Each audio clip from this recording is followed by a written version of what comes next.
Right now, 3 federal judges in California are deciding the fate of President Trump's temporary travel ban. A decision is expected soon after a lower court blocked the president's executive order that would stop refugees and immigrants from coming to the United States for 120 days. It would also keep citizens of 7 mostly Muslim nations from entering the United States for 90 days. In the meantime, the president's executive order continues to cause confusion and to leave many people in legal limbo. Huma Ashan is an immigration attorney with Madison Immigration Law LLC. She joins us now. Thanks for being here on the floor. Oh, thank you. So where do we stand right now with the ban? Well, everything with the restraining order, everything is, what the restraining order does is that it stops enforcement of the executive order. So ideally, we should be back at where we were before the executive order. Now, if you know, not that easy. Yes, because immigration is enforced with at least 3 or 4 different agencies. So various agencies have come out since this time to issue their own press release. The Department of Homeland Security has come out and said that they will allow legal permanent residents who are from these countries to return to the United States on a case-by-case, decision-by-decision basis. The USCIS, now they're in charge of adjudicating immigration status for those that are in the United States, have issued a statement saying that if you are one of these countries, we will continue to adjudicate any adjustment of status for you. But until that time, I think a lot of this is depending upon the case that's currently going on, Washington versus Donald Trump. So everything is still in flux. Yes. What if you are a green card holder from one of those 7 predominantly Muslim nations? And you're in the United States?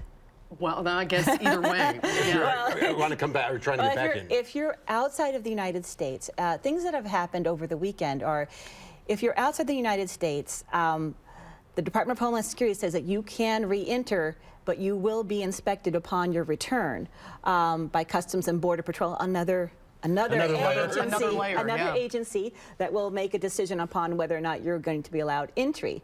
If you're in the United States and you're from one of these countries, you should be fine. But again, I wouldn't travel outside of the United States without talking to someone, an immigration lawyer, you know, someone, I think. Are you getting a lot of calls personally? Yes. Well, I've talked to a lot of different groups and people about this, and I think the majority of the people that are actually from these countries are just kind of checking in to make sure that, you know, what can I do? Can I travel? Can I not travel? Can I continue with my education? Can I continue working at my job?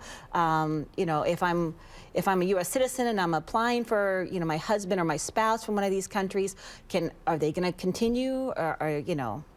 Right now we don't know. And right now we don't know, and that's unfortunate, because they did have oral arguments last night, the 9th Circuit Court of Appeals, and they discussed this. And a part of me almost thinks that they don't even know. Part of you listen to the oral arguments. Some of the judges are asking, "What are we doing here? Are we doing the are we deciding on the stay of the restraining order, or are we deciding the merits of the whole thing?" Well, it all came on so quickly. Right, right. And then one of the judges actually talked about, you know, deciding the whole thing, you know, that they're going to issue a merit, you know, he said, well, why don't we just issue a merit, you know, a decision on the merits? And I think it's still up in the air, but if they do, you know, either way, if the state of Washington, you know, is victorious, or if Donald Trump is victorious, it's next week. It's headed to the Supreme Court, I think. Yeah, you think so? It'll be appealed either way. Yeah, it'll be appealed to the Supreme Court either way. Well, don't go far. Come back as this develops, because it really is interesting, and it affects so many people. Yeah. There's so much confusion about it. Right. And I think the big thing for your audiences is that if they are feeling that they are one of these countries, they're a Muslim, they're feeling threatened, they are somehow impacted, that they should immediately contact an immigration lawyer. There's quite a few of us out here in Madison, and any one of them would be happy to speak. Don't try and go it alone. Yeah, that's reassuring to hear. All right, Huma, thank you so much. We'll have you back soon. Oh, sure.